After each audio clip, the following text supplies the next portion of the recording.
দুনিয়াতে কেউ আপন হয় না। যে বউ আপন, 2 ঘন্টা আপন থাকেতে 4 ঘন্টা ঝগড়া করে, আসে না নেই? যে ছেলে আপন, সে 2 ঘন্টা কথা শুনে তো 4 ঘন্টা কথা শুনে না, ঠিক না বেঠিক? যে ভাই আপন, সে ভাই 2 ঘন্টা আপন আর 2 ঘন্টা পর। যে বাবা আপন, মা আপন, সেও দেখা যাচ্ছে আরেক ভাইয়ের কথা শুনে পর হয়ে যায়, হয় না? হয় না হাজেরিন? দুনিয়াতে কেউ 16 আনা আপন হয় না। আমাদের এই জীবনটা পরকে আপন করার, মানুষকে খুশি করার জন্য একটা সংগ্রাম। ছোটবেলায় বাবা মাকে খুশি করার চেষ্টা করেছি, পারিনি, কত মারছে, ঠিক না বেঠিক? বড় হয়ে বান্ধবীদের, বন্ধুদের খুশি করার চেষ্টা করছি, থাকেনি, ঠিক না বেঠিক?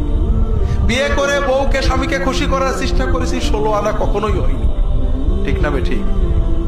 কর্মক্ষেত্রে, জীবনে, সব জায়গায় আমরা 12 আনা ব্যর্থ। একজনই আছেন যাকে আপন করলে তিনি কখনো পর হন না।